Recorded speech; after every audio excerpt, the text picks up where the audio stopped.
Hi, everybody. Thank you so much for joining us here today. You are listening to Confessions of an Actor, and I'm your host, Tamara Brosimova, and I am here with Mr. Austin Keene. Hi, how are you? Good morning. Good Good morning. morning. So, tell me about yourself, Austin. I did not know this was therapy. I, what that's a very broad question. I could start many, could you narrow it for me? Yes, tell me, why did you get into the creative arts? What drew you to become an artist? Let's start That's off it. with that. Okay. Cause life is boring. And I realized, like, when you're a kid, like, you don't think that you can do things like all these people. Like, I grew up loving Jim Carrey, and I would get in trouble for school for like talking out of my ass and doing all those things when I was a kid. And then being short, like, I had to have, a defense mechanism, and mine was to get people to laugh instead of getting beat up. So I would Yeah. make fun of myself before anybody else had a chance to, because I didn't want to get hit in the face. So, um, and then you get older and you're like, oh, I got to get a job and I have to do this, but you just have this thing inside of you where you that wants to be expressed, and you just think that, all these actors and these comics, they're special, and they got somebody went to the door and said, hey, you're a comic, welcome. And it's like, no, anybody can go do a mic, anybody can do an audition, it's complete freedom. You just have to put in the effort.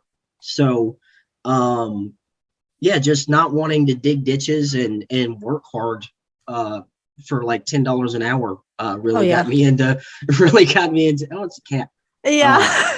Really, nothing special. Just not wanting to work a real job, and just wanting to. Not that comedy and acting isn't a real job, because it is tough in its own way, but it's not Mhm. the same as roofing or pulling wire, or Yeah. climbing in an attic in the middle of July in Georgia on your belly. Oh gosh.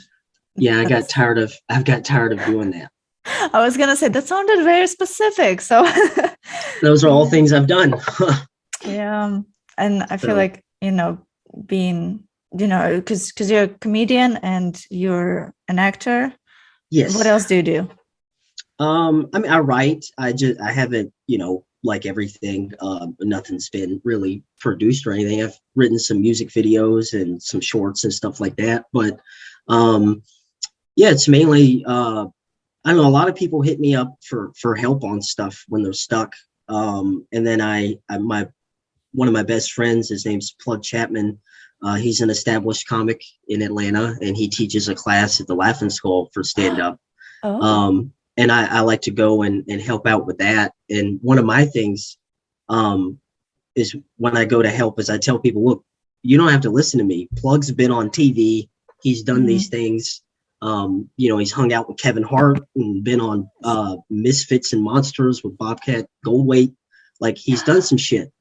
Me, I can tell you what not to do Okay.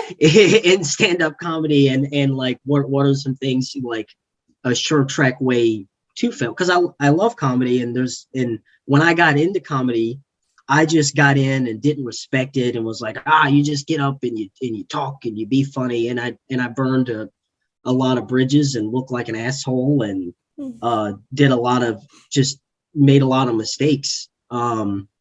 And when I got into acting, I actually went to class and was like, I'm going to treat this craft with some respect Yeah. and learn what the hell to do, because I did that with stand up. Yeah. So, like, I don't want to do that with this. I want to actually be a part of a solution, and not a bigger part of a problem. Hmm. And while performing, do you have to be very careful because people are getting offended nowadays over everything? Some people. Uh, um, yeah. What I tell people in the class is, you shouldn't. It's not something you should worry about. Hmm. It is definitely, the climate is different, but I think as somebody that has something to say, if you self-censor, that's when all of, art and creative stuff will start to suffer, because you self-censor anyway. Nothing's ever good enough, ever. But especially when you're starting out, I recommend, because when I got into it, I grew up watching Eddie Murphy and Dave Chappelle and Richard Pryor and Bill Cosby, George Carlin, like all the greats that everybody watched. And I loved racial humor. But you have to be funny first. You have to earn the right to do those types of jokes, because if you don't know what you're doing and you go up there and you're trying to say something and it's not inherently racist, but if you don't know what you're doing, you will come off that way, and you're wondering, well, I'm not a racist. I'm trying, but it's like, yeah, but you sound like one because you don't know what you're doing. Yeah. So you have to learn how to do stuff before you broach those types of topics. So I think it's important for people to kind of start with what they know and maybe be more personable. And then once they get their legs under them, and of course it's different for everybody. Some people can walk on stage and they're just hilarious and they know what they're doing. But I didn't. So like I came off like an asshole a lot of the time. So I guess that's a long-winded way to answer that. But no, you can't really, with everything going on and stuff, you can't really worry about it. But the most important thing is to be funny. Like this isn't, it's turned into like everybody's doing a TED talk, and it's like, that's not comedy. It's a set up punchline, fucking make me laugh. It's not, this is my political views. Well, you know what? That's great, but it's not funny. So tell a joke. Yeah. And I don't want to see comedy devolve into, a TED talk. And some people will do that. And if it's funny, great. But I don't, you should self-censor, but to a certain point. Okay. In my opinion. But what got it. What advice would you give to somebody who's starting out in pursuing, stand up and whatnot? Stand up and acting, or just stand up? Let's do stand up first, and then we'll move on to acting. Okay. When I first got into it, I was like, nobody needs a class. You should just go up there and learn. And there's an element to that. I think that it's just like anything, whether it's a job. For me personally, I learned, like, I'm like a puppy. Like I learned the hard way. Like you have to just mush my face in it. You've got to I have to really learn. I have to make all the mistakes and then go, oh, this is what it is. Yeah. So I think what I've seen, the people that especially go to Plug's class, because that's the only one I could speak on. He's really about building your material, your first 5 or 10 minutes, but you have to go on your own and go up and get the on-stage experience too. So I do believe, I don't care whose class you take, whether it's at the Laughing Skull or whatever. I do believe it is important to read books, to take a class, create a system of notes for yourself, and experiment and try things. But I do think doing, whether it's acting classes or stand-up classes, I do think that's important, but don't use that as like a crutch. Like, oh, I have to do the class before it. You have to do on the job training and get the schooling in too. Yeah. But just going to class isn't going to make you funny. It's right. To me, it's a good way to set yourself up again, so you know what not to do, because a lot of people don't know about the light. Like when you get a light, that usually means you have a minute left. Oh. So when you go to a class, you would know that. Yeah. But when you, instead of just going to a show and then it's like, oh, you have 5 minutes and you have no internal clock, and then you go over and then the host is mad at you and then they don't ever want to book you again because you went over on your time, because it's like a big deal. Yeah. But if you would have, went to class, you would have known that. Yeah. So my advice, would definitely be read books, watch them. There's so many resources online. I mean, you don't even need college anymore. I learned more from YouTube than I ever did going into debt for college. Like if I would have known about YouTube before I went to school, I would have never went, because it's easy. Like you can look up how to do anything. Yeah. So yeah, read books. Like I really like Zen and the Art of Stand Up. I think that's a great book. It's really simple. It's a really easy read. It's pretty, because there's not much. I mean, there's really not much to it. What's to it is doing it and listening to yourself and continuing to try to get better each time. So yeah, educating yourself and then just going up on stage and creating a system for consistent improvement. Got it. Cool. Thank you. Yeah. Can you tell me about your most memorable experience while doing the gig? On stage? Yes. Oh, that's easy. So there's a club and it wasn't an iconic building downtown. It's called Uptown. It's like if I'm not mistaken, it's the oldest running Black run comedy club in America. Oh, okay. And I always wanted to perform there because all the greats perform there. And they have these really cool paintings on the wall at the time. It was a cool building. The stage was cool. So I'd been doing comedy for 6 months, and I went and did the open mic and had a great set on a Friday night. Yeah. Oh. And I got lucky because it was a Friday night open mic. Yeah. Well, they booked me the next night for the show. Oh. And there's a big difference between the open mic and the show on a Saturday. And I'm all cocky and I got my stuff. I'm funny. I can do it. So I had my best friend came, and then she was my fiance at the time.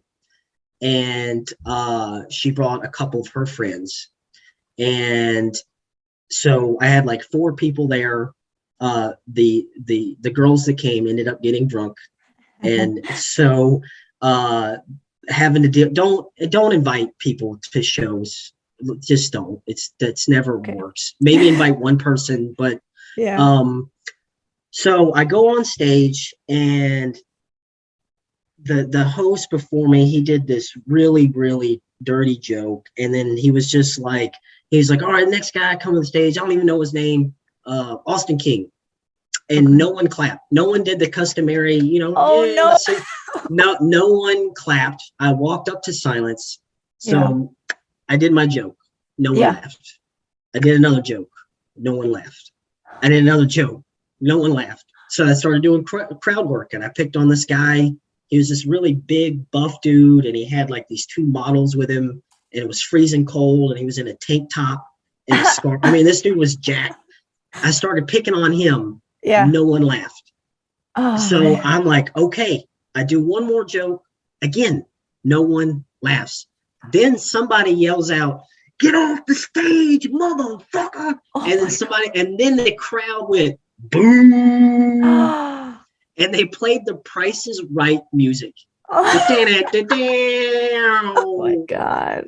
Then I was like, oh, fuck everybody. So I get off the stage, I grab my jacket, and I walk out the door, and then meet my girl and her friends at Waffle House, and she decides to have a meltdown argument at the Waffle House. So it was just a complete disaster on every front of my life that night. And it was like, oh, well, that's stand up. I mean, sometimes you just lose. And my friend, he was like, man, when you walked up on stage, the dude behind me, he said the guy was like, man, a fucking white boy. Like, so it's like, sometimes you can't, and if I would have been funny, like I may have been able to win him over, but I was not ready for that moment. Like I was not good enough to be able to get that crowd to get on my side. And you know what, that doesn't even, you can look at it that way too, but really, I'm really grateful for that night because I got a bottom.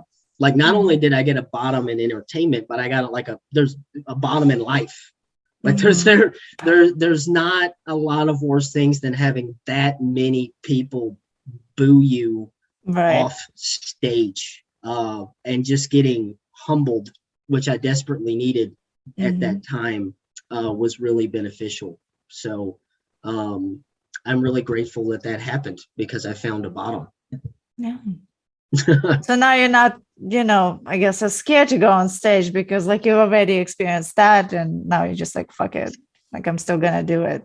Well, I always have butterflies, like debilitating, just nauseating butterflies when I know I have to perform that day. And then right when you walk out, they just kind of go away and you black out and you don't really know what's going on. You just kind of, your brain goes into this weird tunnel vision of I don't know, it's some kind of weird survival mode where you're not really thinking and you're just doing. Okay. Very interesting.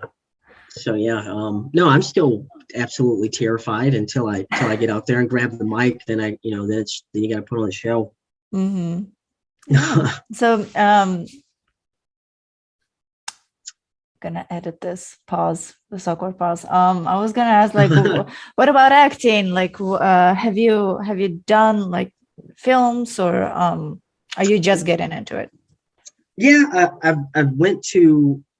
I started class in January at a studio here in Atlanta, and got a really, really good teacher. Like I went and audited his class one time. I was like, this is the guy.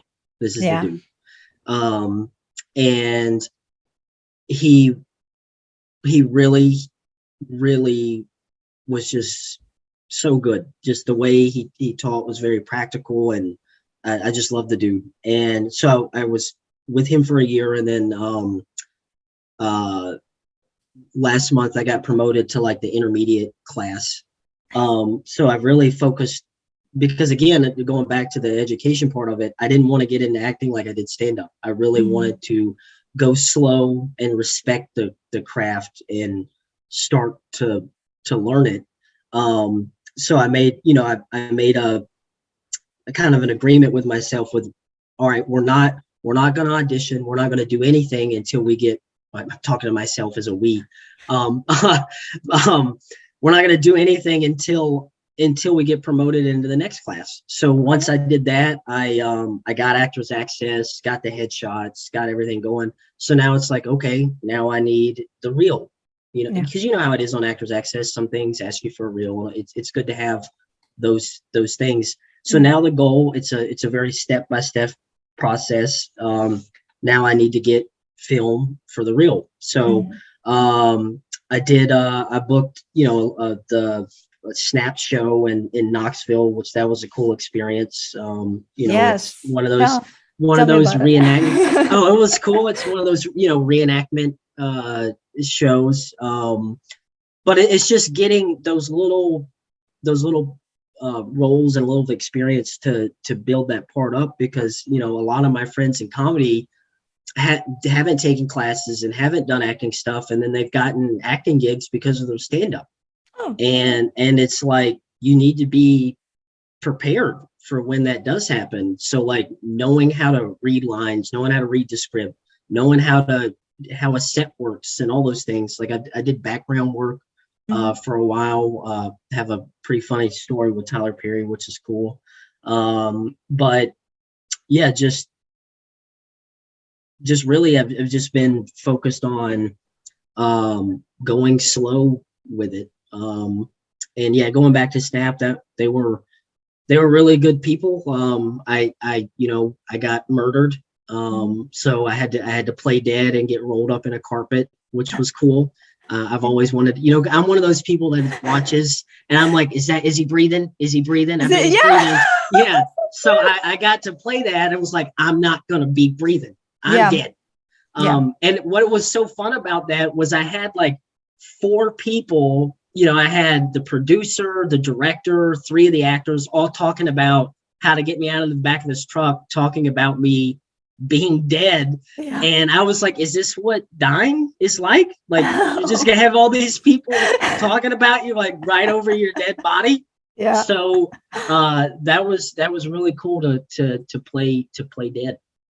Okay. That's cool. But yeah, So I'm not like you. I'm not big time. I don't have the agent. I don't have, I'm I'm working. not big time. I'm working though. Yes. That's good. Oh, tell me about Yeah. that story with Tyler Perry. Oh, it was really cool. I don't remember the name of the movie or anything. It was funny because I had like 3 people message me like, "Are you in a Tyler Perry movie?" It's like I'm not in it. I mean, I'm in the background. I'm supposed to be blurry. I don't even know how you recognize me. But it was just me and this one girl in the background, and we were like standing beside a water fountain Yeah. in a courtroom. And he's directing, and he's got this crazy wig on. He wasn't Medea, but he had a crazy wig on, and some makeup. And watching that man work was unbelievable. Like I got to do. I'm going to kind of bleed through some stuff. I was a stand-in on Ozark season 4. I was Jonah's stand-in and Wyatt for a few episodes. So I got to see Jason Bateman work, and I got to see Tyler Perry work. And those 2 people are just so inspiring and insane to watch. Like watching directors that really love it is amazing. Like it's one of the just best things you could do. So Tyler has a lot of energy, and like he was worried about, he was like just giving in a healthy way, like, hey, I don't like the way that light works. Hey, and he's acting at the same time. And he owns the studio. So this man has so much pressure on him, and he's just being so nice, but he's a general. Like he's just commanding these troops. Yeah. So they just told me, like the AD was just like, all right, just talk to her. And, she was really nice. And I was just kind of just being there, and miming is I'm terrible at miming. So I'm always kind of like whispering under my breath because I just feel so weird trying to mime it's weird. So he was like, cut, everybody wait. He was like, hey, what's your name? And I was like, Austin. And he was like, that's how you would act in a courtroom? You used to be all happy and shit. And I was like, well, she's nice. And he was like, oh, you know what? That's some white people shit right there. That's how you would act in a courtroom. That's how white people would act in the courtroom. And then he came up and he gave me a handshake and hugged me. It was like, nah, man, I'm messing with you. So it was just really cool to have the whole set laughing at me with Tyler Perry. But he does that. Like he just finds time to still joke and in the middle of this giant $1 million production. Which I thought was really cool. And it was a really cool experience to watch that man work. That's why it pays to do background sometimes, especially when you want to get into this stuff, because you can learn a lot. Now, don't be the guy that stares at the camera and makes it harder on everybody and makes it weird. Don't be that guy. Don't stare you're blurry. Your job is to be blurry. Just get your $80, get some snacks, and go home. Make some friends. Yeah. Don't stare at the camera. Don't complain about the food or anything. No, like you're there to learn. It's not about you. Just do your job. I was the guy who stared at the camera accidentally one time, but nobody saw that, so it's fine. This one dude, we're crossing and he looks at the camera like just and the AD looked at all of us because we're standing in line. He goes, "Who's that guy?" Yeah. And somebody was like, he does that. And he's like, well, he's not doing that here anymore. Yeah. And he got kicked off the set. Yeah. And it's like, yeah, man, don't ever stare. Please don't ever stare at the camera. Please. I'm asking you, background folks. Background, God damn it. please don't stare at the camera. Thank you. Thank you from everybody. Yeah. Yeah. Cool. So let's see. Goals for 2022 now that we're in the new year. There's stand-up goals, which is to do way more shows, and it kind of sucks because COVID's coming back, and I just got over COVID, so I've been staying in. But to do as many just shows as possible in stand up and really just enjoy being on stage. So with comedy, I kind of look at it as like the high that you get from comedy is different from acting. So I kind of want to look at comedy as more of, it's almost like a sport where I practice during the week, and then when I get on stage, that's the game time. And just kind of look at it as this, how can I just put so much good in the universe with my little bit of time on stage? That's my goal. I don't really have like hard goals for comedy other than there's one show I want to get on in Atlanta. But it's hard to set goals like that because I think that you're chasing something, and I don't want to chase something. I want to do well where people want me on their show. Like, I don't, you know what I'm saying? So for this year, it's just doing more and being more consistent and continuing to improve. And then as far as the acting, it's getting my reel. I want to have my reel done this year. I'd like to do more stand-in work. I've been doing more stand-in stuff for Wonder Years and Ozark. Again, that was an awesome experience. Jason Bateman everybody, that whole crew was, I really wish I got on it at the very end, and it felt like everybody was like a family. Yeah, and how you make a friend at the end of summer, and then it's time to go back to school. Like, that's what it felt like. Yeah, and everybody was like, we've had trouble with this part, the whole production. Wish we would have met you 4 years ago. It's like, dang it. But it was cool to get that experience, and to be able to have that, one conversation with Jason was really cool. But yeah, I want the reel to be done, and I would like to book, one, I don't want to say real gig, but I think I know, what I mean. Like one solid, line. Just one line. Yeah, there you go. Just one line. Yeah. So I don't want to be greedy. I want to do it the right way, and I just, I'd really like to get in the I did some stuff with some students at Emory. Like, I really believe in doing the student route and going that way and getting to know the kids that are called the kids, like I'm some kind of old man. But when you go to a college and you work with people that are 19 and I'm 34 now, it's like, they are kids. I thought you were like 20 something. No, I'm be 34 in June. I'm in entertainment world. I'm like way behind the eight ball. But yeah, like watching the students now, like, because they're raised. I mean, when I was growing up, I still had the phone with the rotary. Like, I came from an older, like, I'm part of the old world and the new world. We had to remember the numbers, and then we got introduced to cell phones. And I mean, you could disappear and nobody could find you. I mean, it was great. But these kids are growing up with social media, and they know how to do computers when they're 3 years old. It's insane. So working with the people in the film schools and stuff has been really cool, because I mean, I'm just watching them going, oh, I really have to get my shit together, because these people have degrees.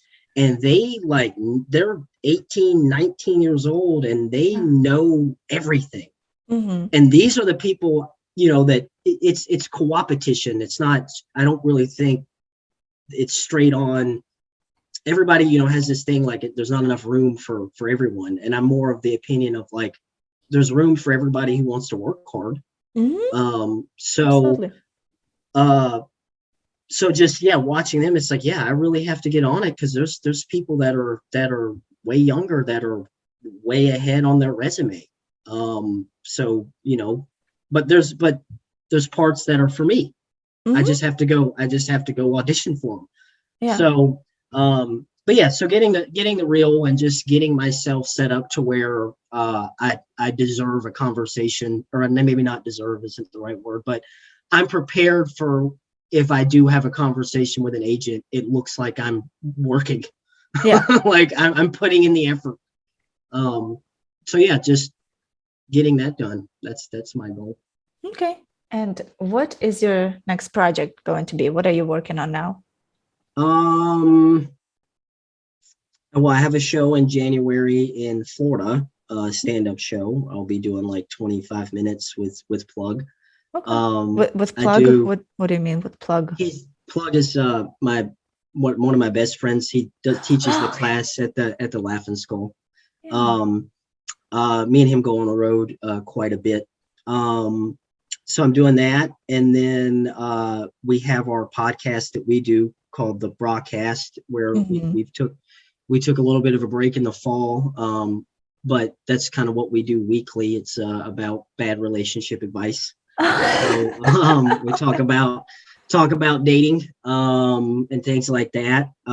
So that's something that I work on, and then I'm writing a script for a Danish. He's Greenlandic and Danish director.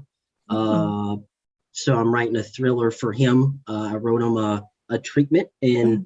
he liked it. So now we're working on the next phase of that, and then just continuing to go to class and auditioning.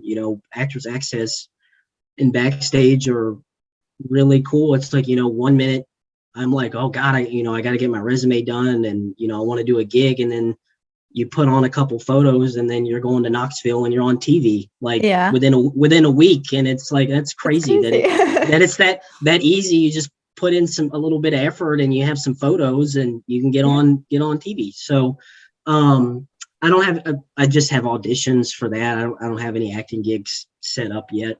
Mhm.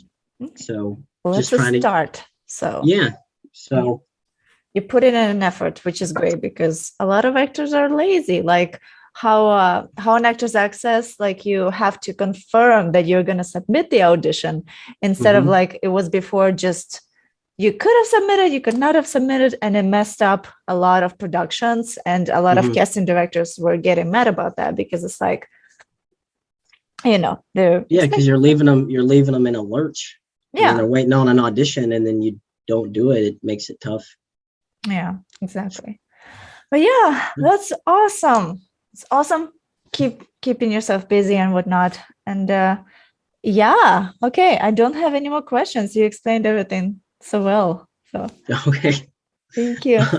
No, thanks for having me. It's good to see you. Good to see you too. I will see Yeah. you next time. All right. And just let me know when you need me. Okay.